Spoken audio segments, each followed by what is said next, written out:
밤에 우리 하나님 말씀을 통해서 하나님 앞에 이렇게 고백하기 원합니다.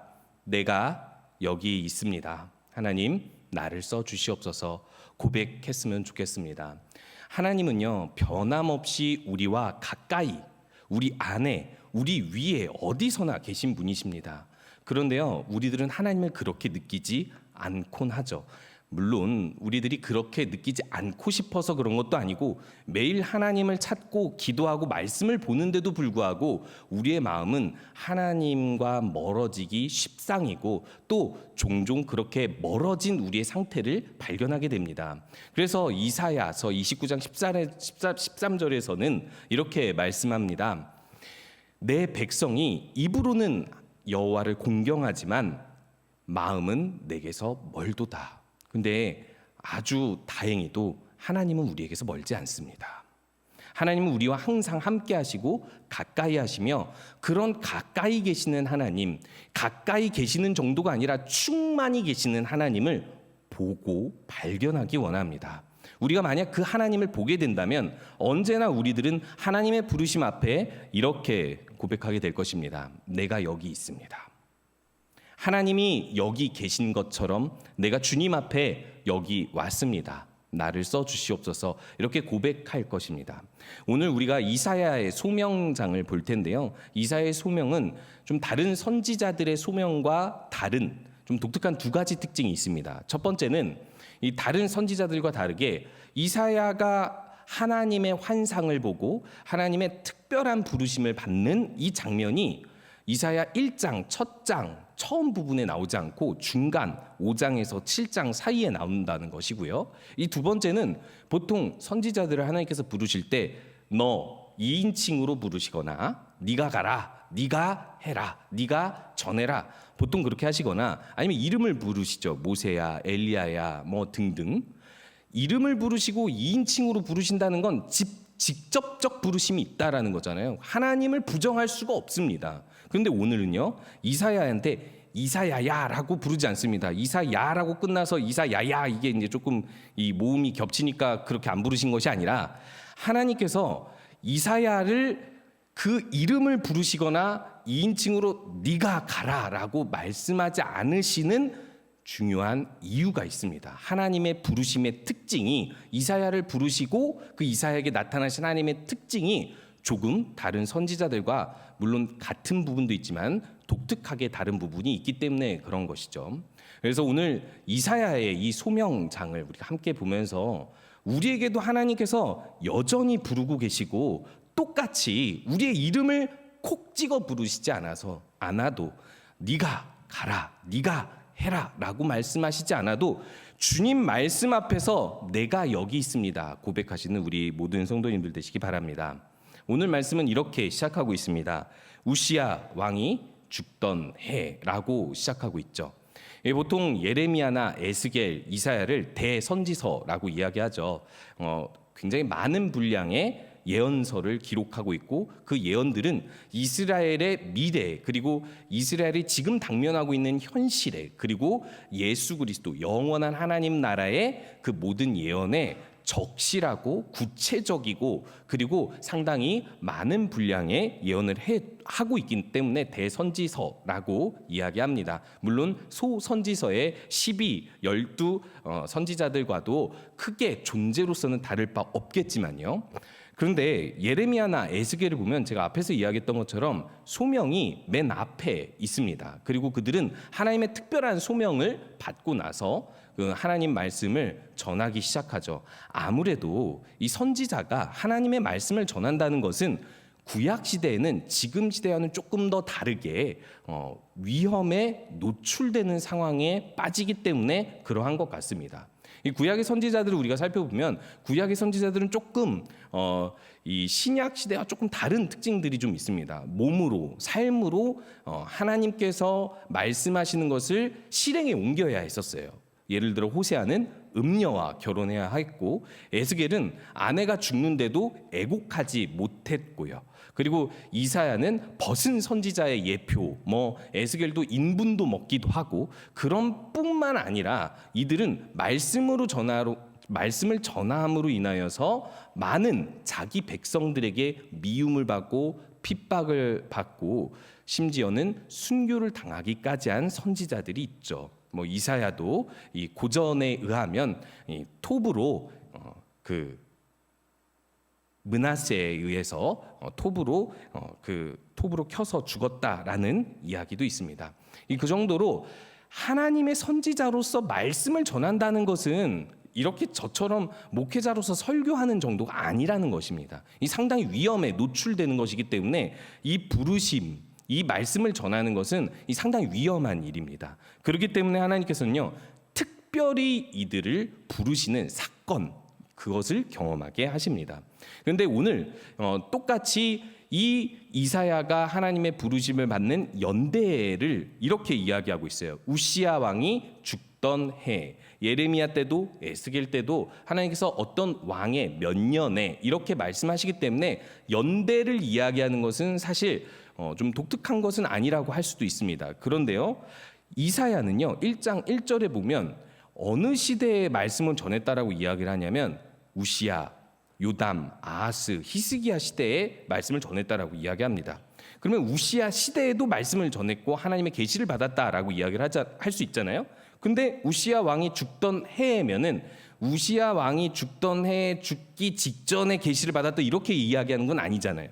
이 죽던 해에 죽고 나서 그때부터 부르심을 받았다라고, 아니 부르심을 받았다가 아니라 여기서는 그 환상을 보았다라고 이야기하는데, 그렇게 되면 조금 헷갈리게 돼버립니다. 1장 1절에서 이야기하고 있는 이사야가 우시야 시대에도 활동했다라는 것과 지금 이사야가 우시야 왕이 죽던 해에 이 환상을 보기 시작했다라고 하는 것이 이렇게 좀 헷갈려 버리는 것이죠. 그러니까 한마디로 이야기해서 어떤 사람은 실제로 이사야가 선지자적 계시를 받고 활동을 하다가 특별한 부르심을 받았다, 특별한 환상을 보았다라고 해석하는 사람들도 있다라는 것입니다.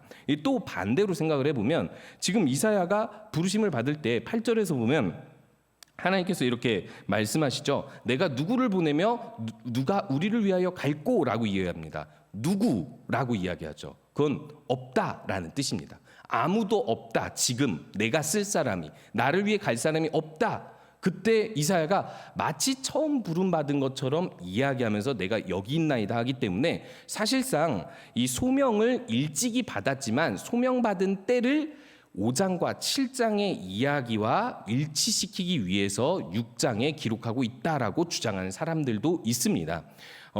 이 시기를 정확하게 알 수는 없지만, 그러니까 이 이사야가 정말 언제 이 환상을 받고 환상을 받은 후부터 이 말씀을 전하기 시작했는지, 아니면 말씀을 전하는 활동을 하다가 이 부르심을, 이 환상을 보게 되었는지는 모르지만 중요한 건 지금 이사야가 1장에서 5장까지 이스라엘의 영적 쇠퇴를 신랄하게 비판하고 나서 너희들은 극상품 포도나무가 아니라 스스로 들포도가 된 존재들이다라고 이야기한 후에 이제 7장에서부터 그 유명한 악한 왕 아하스가 등장하는데 아하스에게 직접적인 계시를 전달해야 되는 그 시점에 이 6장에서 이사야가 어떤 부르심을 특별히 받았는가, 이것은 너무나도 중요한 사건이다. 그래서 이때 이사야가 내가 여기 있습니다라고 고백한 것이 너무 중요한 사건이다라고 이야기하는데,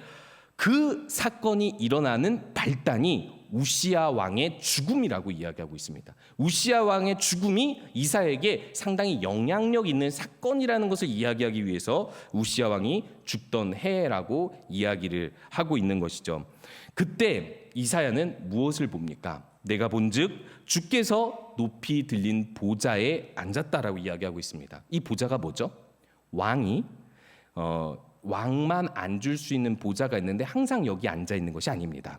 왕이 특별한 명령, 특별한 결단을 할 때 이 보좌에 앉아서 명령을 하는 권위 있는 왕좌거든요. 근데 이 왕좌가 높이 들려 있고 거기에 하나님이 앉아 계신 것을 이사야가 환상에 처음부터 보았다라는 것은 반대로 이야기하면 이 왕이 앉는 보좌, 우리 이스라엘의 왕좌는 비어 있다라고 지금 우시야 왕이 죽던 해에 이사야는 그렇게 인식하고 있다라는 것을 간접적으로 표현해주고 있는 것이죠. 그 이유는 우시야 왕이 얼마나 대단한 왕이었고, 그리고 지금 우시야 왕이 죽고 나서 그 왕위를 이어가는 요담 왕의 활동이 그리 영적으로는 활발하지 않았다는 것을 우리가 살펴보면 알 수 있는데요.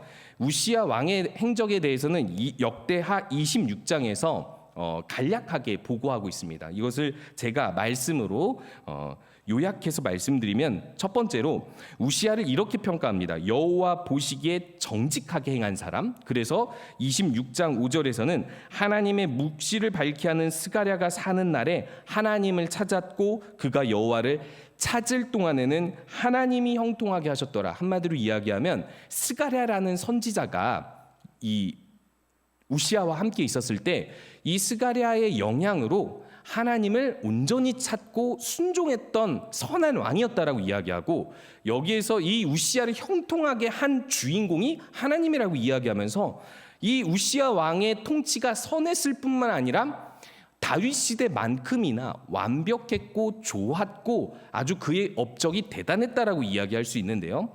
이 간략하게 이제 이야기하면 군사력으로 치면 이렇게 6절에서 이야기합니다. 우시야가 블레셋 사람들을 정복했는데 어디를 정복하냐면 가드와 아스돗 등등을 정복합니다. 여호수아가 남겼던 세 지역 가드, 가사, 아스돗 중에 가드와 아스돗을 포함시켜서 블레셋을 정복했다라는 것은 사실상 이 우시야가 얼마나 하나님의 뜻에 신실했는지를 보여주고 있고 그 군사력이 막강했는지를 이야기해주고 있죠.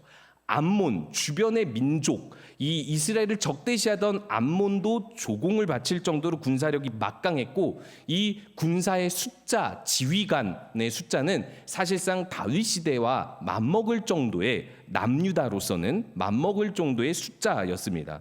뿐만 아니라 경제력으로 보면 광야의 망대를 세우고 고원과 평지에 농사를 하여서 포도원을 가꾸는 일꾼까지 두었다라고 이야기하는 걸 보면 왕궁에서 정치적으로 이 경제력에 힘을 기울였고 성공했다라는 것을 알 수 있고요. 그뿐만 아닙니다. 그뿐만 아니라 여러 가지 무기들을 개발을 해가지고 활과 창과 투구와 갑옷과 물맷돌 이런 것들을 사용하는 군사력을 막강하게 구비했다라고 이야기하는데요. 그리고 나서 우시야가 어떻게 되냐면, 우시야가 갑자기 스가랴가 떠나고 나서겠죠. 마음이 교만하여져서 여호와의 성전에 들어와서 제사장만 할 수 있는 향로를 붙잡고 자신이 직접 분향하려고 했습니다. 왜 그런 행동을 갑자기 했는지, 왜 갑자기 그렇게 교만해졌는지는 알 수 없어요. 그런데 우시야는 교만해져서 그런 행동을 하게 되면서 지금 계속해서 민수기를 보시면 알겠지만 제사장 직분, 성소의 거룩함을 넘어서는 사람이라면 그 누구라도 죽이거나 쫓아내야 했던 사명을 가진 사람들이 제사장 그룹이기 때문에 용맹한 제사장 80명을 데리고 이 왕을 대적하여 왔을 때 왕이 분노하게 되고, 이 우시야 왕은 그때 이마에 나병이 들어서 죽을 때까지 나병으로 왕궁에서도 지내지 못하고 왕궁 옆 격리 수용소 별궁에서 지내게 되고, 성전에도 못 들어가고 왕위를 가지고 섭정은 하지만 사실상 이제까지 해왔던 막강한 영향력 있는 왕의 활동은 하지 못하게 됩니다.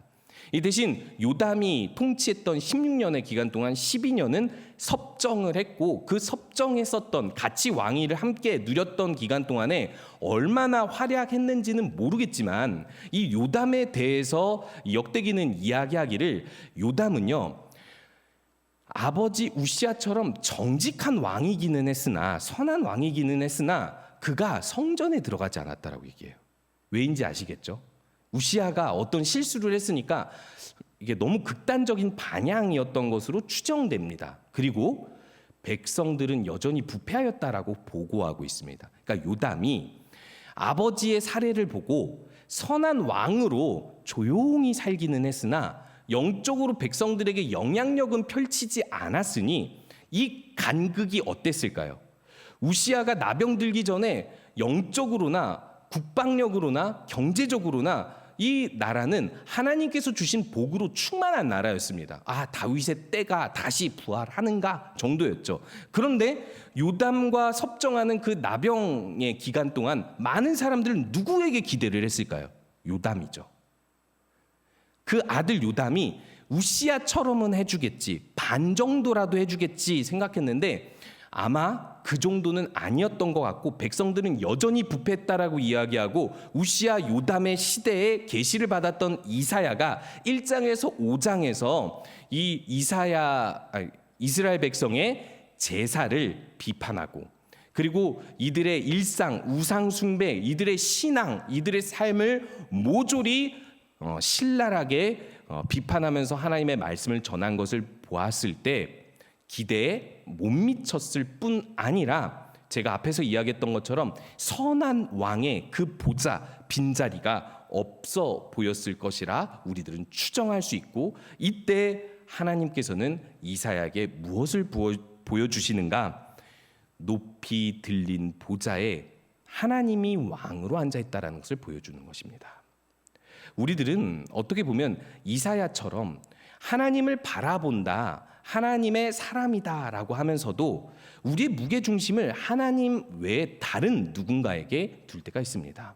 그래서 그 빈자리를 마냥 바라보고 그 자리가 비었을 때, 우리가 기대한 것보다 못 미칠 때 우리들은 실망감을 가지고 우리들이 주님의 일에 있어서 더 이상 의욕을 가지지 못할 때가 많죠.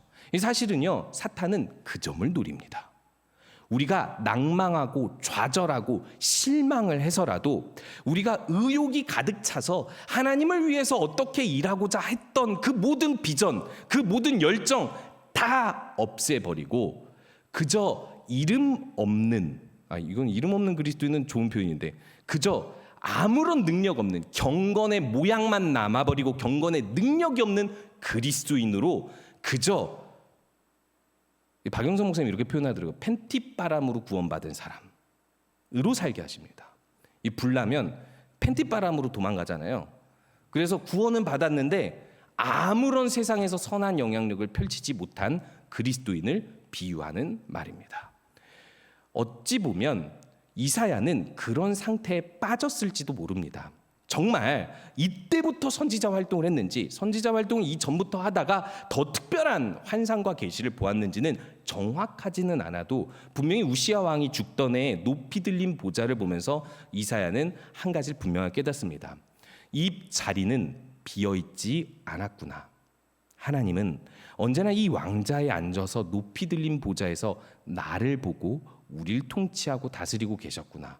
잠시 공석이 느껴진다 하여서 나는 실망하고 낭망해서 선지자로서 삶을 유지하지 못하고 있었구나라는 것을 깨달았을지도 모릅니다. 우리가 만약 영적으로 조금이나마 쇠퇴했다면, 열정이 조금이나마 줄어들었다면 혹시 그렇기 때문이 아닐까요? 빈자리를 느끼는데 그 빈자리를 채워줄 만한 어떤 사람, 어떤 구조, 어떤 행사, 무엇이 없다고 하여서 그냥 난 아무것도 나서지 않을래, 아무것도 하지 않을래, 그냥 상황이 이렇다면 내가 굳이 나서서 이 상황을 타개하고 싶지는 않아.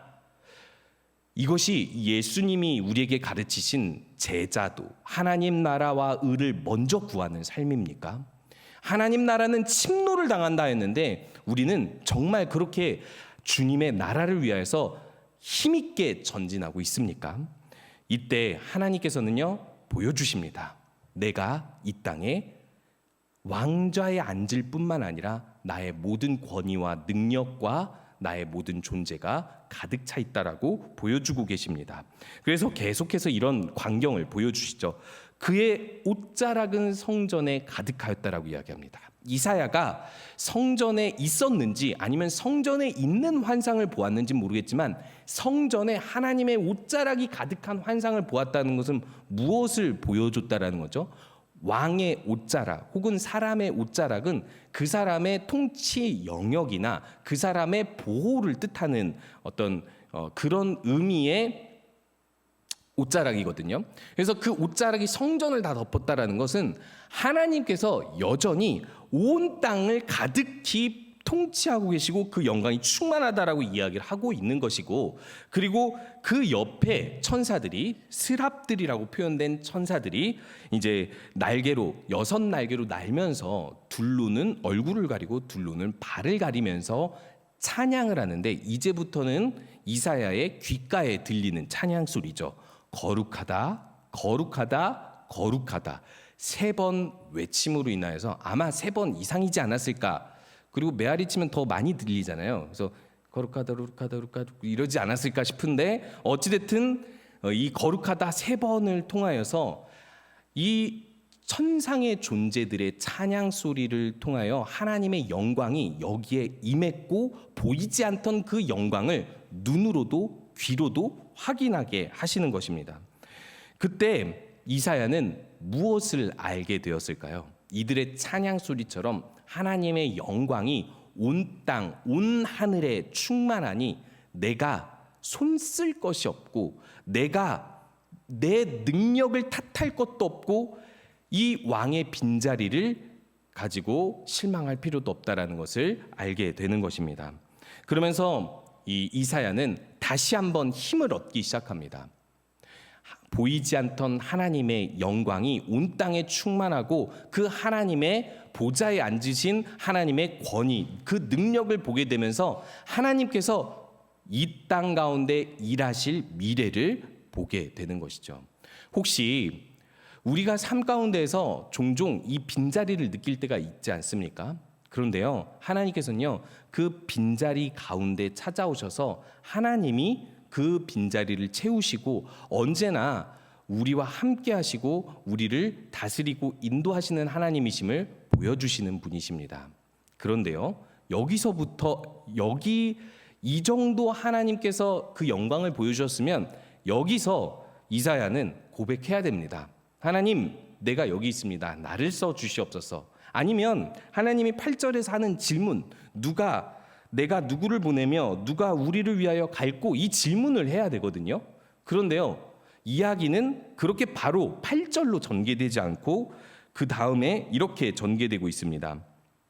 5절에 보니까요, 그때 이사야가 한 가지를 깨닫고 이런 말을 하게 됩니다. 화로다, 나여 망하게 되었도다 라고 이야기합니다. 왜 이런 말을 하는 걸까요? 자신이 느끼지 못했고 보지 못했던 하나님의 충만한 영광을 보게 되니까 뭘 깨닫게 되냐면 내가 누군지를 보게 되는 겁니다. 내가 누군지를 깨닫게 되는 것입니다. 이전에는 난 나름 하나님을 믿고 하나님의 선지자야, 혹은 하나님의 부르심받은 한 백성이야. 거룩하다 정도까지는 아니더라도 그래도 거룩한 백성에 속해 있어 정도는 된다고 생각하지 않았을까요? 그런데 이사야는요, 여기서 뭐라고 고백을 하냐면, 나는 하나님의 영광을 감히 볼 수 없는 사람인데 감히 봐서 난 죽었다라고 이야기하고 있는 것입니다. 화로다, 나여 망하였도다라는 것은 과거형으로 난 끝장났다라고 이야기하는 거예요. 그러니까 끝장날지도 모른다 이게 아니라 끝장났다라고 이야기하는 겁니다. 난 벌써 이런 하나님의 놀라운 영광을 봤으니 그냥 나는 죽은 목숨이다, 이렇게 고백하고 있는 것이죠. 왜 그럴까요? 이사야가 이렇게 고백합니다. 나는 입술이 부정한 사람이요, 나는 입술이 부정한 백성 중에 거주하면서 만군의 여호와이신 왕을 배웠음이로다. 뭐 때문이라고요? 입술이 부정하다라는 것을 인지하고 자기 자신의 가장 죄악된 모습을 인지하고 나서, 나는 감히 이런 왕이신 하나님을 뵐 수 없는 존재인데 되었기 때문에 이미 죽은 존재나 다름없다라고 고백하고 있는 것입니다. 하나님의 임재를 우리가 만약에 경험하게 되는 인생에 몇 번 없을 그런 사건이 있다면, 이 종종 신학자들은 그것에 대해서 여러 가지 감정들을 표현하곤 하는데요. 기쁘기도 하고 슬프기도 하고 두렵기도 하고 떨리기도 하고 여러 가지 많은 복합적인 감정에 의해서 짓눌린다라고 표현합니다.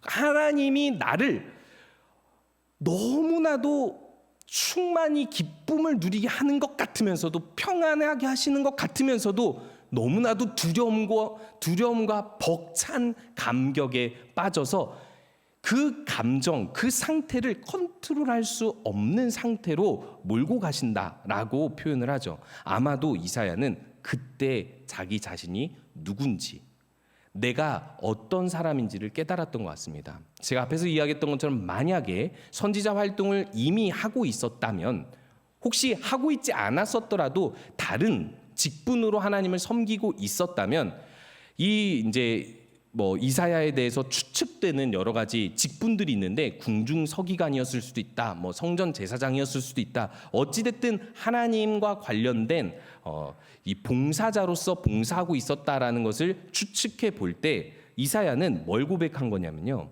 자신은요, 내 입으로는 하나님을 안다, 그래서 하나님 말씀을 아니 내가 너희들에게 이 말씀을 전하겠다, 가르치겠다 하면서도 정작 자신이 교만하고 자신이 하나님을 모르고 있었다는 사실을 깨닫고 나서 어떤 큰 죄를 범해서가 아니라, 어떤 말로 큰 실수를 해서가 아니라, 내가 내 직분을 말로 하는 사람으로서 나는 엄청나게 작은 존재인데 마치 하나님 말씀을 전한다고 내가 조금이라도 큰 존재인 것 마냥, 뭔가 신비롭고 놀라운 것을 안 것 마냥 전했다라는 자신의 교만함을 탓하고 있는 것입니다. 그리고 이스라엘, 이 입술이 부정한 백성 중에 거주한다라는 표현을 통해서 지금 백성들이 앞에서 이야기했던 것처럼, 이사야 29장 13절에 이야기했던 것처럼 입술로는 하나님을 공경한다, 경외한다 하지만 정작 마음은 멀어서 하나님께 범죄하고 있는 그 이스라엘 백성과 나는 다름없다라고 이야기하는 겁니다. 1장에서 5장에 이야기하고 있는 하나님을 만홀히 여기고 하나님의 감정이 역겹도록 제사를 드리고 있는, 극산품 포도나무를 심었지만 들포도 같은 아주 보잘것없는 백성으로 부패해 가고 있는 그 백성과 다를 바 없는 자신을 보았다라는 것입니다. 제가 앞에서 이야기했지만 진짜 무슨 큰 죄를 지어서 이것을 깨달은 것은 아닙니다. 근데 하나님 앞에서 누가 나는 저 사람보다 더 나은, 덜 죄 지은 사람이라고 할 수 있을까요? 하나님의 그 크신 임재 앞에서 이사야는 이것을 깨닫고 망하였도다라고 고백을 하고 있는 것입니다. 그때 하나님께서 더한 은혜를 경험하게 하십니다. 실제로 하나님께서는요, 우리가 하나님 앞에서 낮아지고 겸손하고 죄인이라고 자복하며 나아올 때 하나님께서는 더 큰 은혜를 주십니다. 어떻게 하시냐면요, 6절에 보니까요, 그 스랍 중에 하나, 천사들이라고 했죠. 그 천사 중에 하나가 부젓가락으로 제단에서 핀 숯을 이렇게 집어와 가지고 이사야의 입술에 삭 대서 입술을 찢어버립니다. 환상을 통해 주어진 것이지만 실제로 죄사함을 받기 위해서 죄 지은 신체 부위를 찢어야 했던 것이 아니라요, 하나님께서는 이 환상을 통해서 내가 인식하고 있는 그 죄, 어떤 것이라도 하나님께서는 깨끗이 제거하고 덮어주고 그 사람을 쓸 수 있게 만드신다라는 것을 인식시켜 주는 것입니다. 우리는 누구를 통해서 이 은혜를 받았습니까? 예수 그리스도를 통해서 이 은혜를 받았습니다. 우리가 제가 앞에서 이야기한 것처럼 누구보다 더 거룩하고 경건해서 교회에서 한 직분으로서 쓰임을 받을 수 있는 것일까요? 저는 누구보다도 입술로 범죄하지 않는 사람이고 마음이 깨끗하고 하나님과 가까워서 여기서 이렇게 하나님 말씀을 전하고 있는 것일까요? 저도 이 말씀을 보면서 제 모습이 얼마만큼 징그러운지를 깨달았습니다. 이 이사야가 고백하고 있는 이 말, 이 입술이 부정한 백성 중에 거주하고 내 입술은 그 어떤 신체 부위보다도 부정하다라고 고백하는 이 말이 무슨 뜻인지를 너무나도 잘 경험하고 잘 깨닫게 되었습니다. 그런데요, 하나님께서는요, 우리가 죄책감 가운데에서 좌절하고 넘어지는 것을 원하시는 것이 아니라 이렇게 은혜를 베풀어 주심으로 인하여서, 특별히 이 시대에 그리스도의 은혜로 무한히 하나님 안에서 죄사함을 받고 하나님 앞으로 담대히 나아갈 수 있는 그리스도인으로서의 특권을 부여해 주시면서 우리에게 괜찮아, 너는 아무런 죄책감을 지니지 않아도 되고 더 이상 죄를 생각할 필요 없어라고 이야기하는 것이 아니라 마음껏 죄를 깨달으라고 이야기합니다. 이게 무슨 뜻인지 아시겠어요? 우리는 은혜 받은 사람이고 은혜를 소유받은 사람이고 죄 사함 받은 사람이니까 마음껏 하나님 말씀 앞에서, 하나님 존재 앞에서 내 죄가 얼마나 크고 내 죄를 더 깊이 깨달아서 내 죄를 반성할 뿐만 아니라 이 죄를 사유신 그리스도의 은혜의 깊이를 알라고, 바라보라고, 그 안에 살라고, 그 안에서 힘을 얻으라고 말씀하고 있는 것입니다. 우리가 왜 소명감, 하나님에 대한 열정과 비전이 줄어듭니까? 그리스도께서 우리에게 처음 은혜를 베풀어 주신 걸 깨달았을 때, 경험했을 때는 더 열정이 있었잖아요. 더 은혜로웠잖아요. 더 무엇이든 하나님이 원하시는 거면 할 수 있습니다 라고 고백했잖아요. 근데 오늘 이 이사야가 이렇게 고백할 수 있었던 것처럼 오늘 우리가 고백하려면 그 그리스도의 은혜를 마음껏 깊이 경험하기 위해 죄를 더 깊이 깨닫고 나 자신이 어떠한지를 보아야 한다라는 것입니다.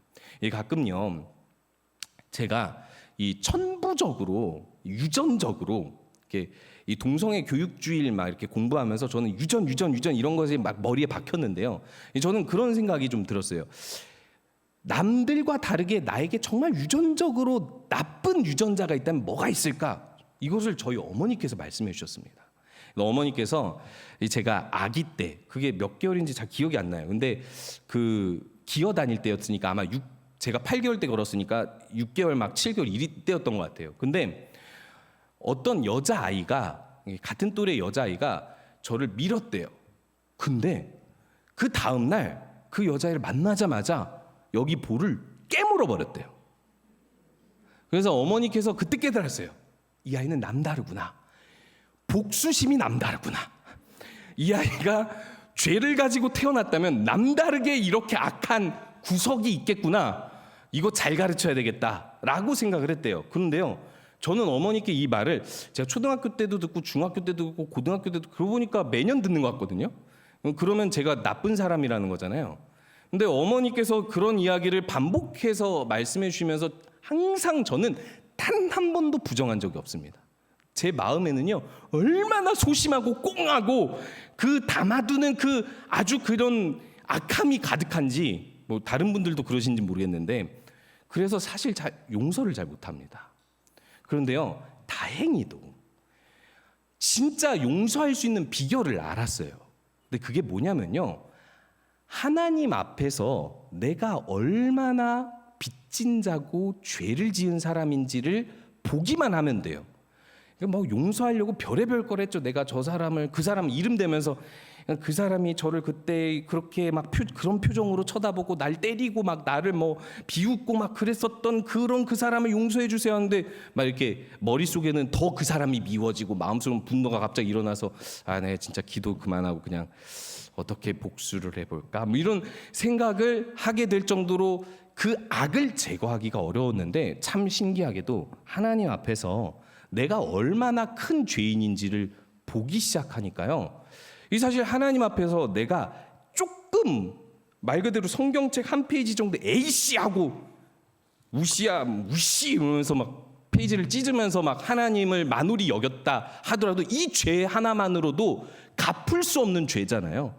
그러니까 그만큼 내가 얼마나 하나님에게서 마음이 멀고 사람을 사랑하지 못하고 용서하지 못하는 죄인인 것을 아니까, 그럼에도 불구하고 나를 영원히 용서하시는 하나님의 은혜를 바라볼 때, 나도 용서받았는데 내가 저 사람을 용서 못할까라는, 솔직히 말해서 용서한다가 아니라 포기하게 됩니다. 미워할 힘이 없다, 이렇게 생각하게 되는 것 같아요. 제가 무슨 이야기를 하는 거냐면요, 종종 우리에게 찾아오는 시험이 이런 종류입니다. 하나님의 일을 맡겨졌을 때, 그리고 또 특별한 소명과 비전으로 특별한 열심을 다해서 일할 때는요, 반드시 시험이 찾아옵니다. 근데요, 그 시험은요 어떻게 찾아오죠? 물론 남들을 통해서 상황으로 나타나지만 정작 그 시험의 주인공은 나입니다. 나의 연약한 구석을 건드려서 내가 더 죄짓고 하나님과 멀어져서, 이웃과 멀어져서, 이웃사랑이랑 멀어져서 그 모든 소명과 비전이 줄어들게 만들거든요. 그런데요, 우리가 하나님 앞에 나와서 이 이사야가 얻은 은혜를 또다시 체험하고 또다시 경험하고 하나님의 은혜를 보러 나아온다면 반드시 이 죄사함의 은혜 때문에 다시 힘을 얻어 주님 앞에 고백할 수 있을 것입니다. 내가 여기 있습니다. 나 은혜 받은 사람이니 날 써주시옵소서. 이제 8절입니다. 이 이사야는요, 하나님의 목소리를 듣기 시작합니다. 소명이죠. 근데 제가 앞에서 이야기했던 것처럼 주께서 말씀하시는데 다 뭐라고 이야기하면 내가 누구를 보내며 누가 우리를 위하여 갈고 누구 이렇게 표현을 합니다. 의문사로 표현을 하죠. 정확한 대상이 없는 거예요. 이건 한마디로 이야기하면 지금까지도 아무도 없고 지금도 아무도 없어 보인다라는 뜻입니다. 그리고 이사야에게 말하는 게 아니라 자기들끼리 대화하고 회의하는 것처럼 이사야가 엿듣고 있는 것처럼 이 상황을 표현하고 있어요. 그런데요, 하나님께서 그 독백을 하실 때 이사야가 뭐라고 이야기하냐면요, 제가 갈까요? 내가 여기 있습니다. 하나님이 못 본 게 아니죠. 하나님은 알고 있었습니다.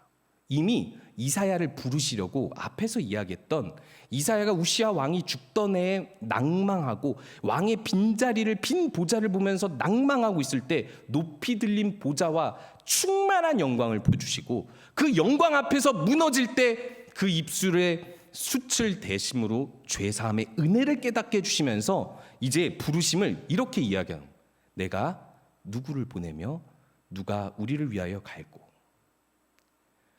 하나님은요, 이 말씀을 우리에게 지금도 하고 계심을 믿습니까? 이 말씀은 이사야만 부르는 말씀이 아닙니다. 다른 선지자들과 다르게 너 이사야야 라고 하지 않는 이유는요, 지금 이스라엘 백성들을 초청하고 있는 거예요. 이 표현을 통해서 누가 우리를 위하여 갈고 내가 누구를 보낼까? 이 질문은요, 어찌 보면 그 다음 장에 나오는 아스를 부르시는 걸 수도 있고 그 앞에 있는 이스라엘 모든 백성을 부르시는 하나님의 음성일 수도 있는데, 누가 여기에 응답할 것인가? 역사가 거슬러 올라가서 역사 내려오는 거죠. 거슬러 올라가는 게 아니라 내려와서 이제 바벨론의 포로기 때에 성전을 재건할 때에는 예수 그리스도 시대에 많은 제자들이 교회를 세워 나아갈 때에는 2000년이 지난 지금 우리 교회 가운데에는 성령으로 하나님의 이 말씀을 통해서 우리에게 말씀하신다는 겁니다. 내가 누구를 보내며 누가 우리를 위하여 갈고. 어떻게 응답하시겠습니까?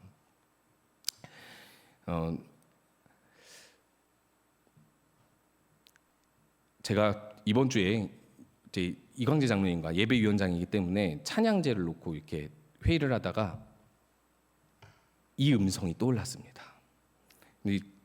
찬양제 가족팀 지원하는 사람들이 많지 않아서 이런 게 떠올랐습니다.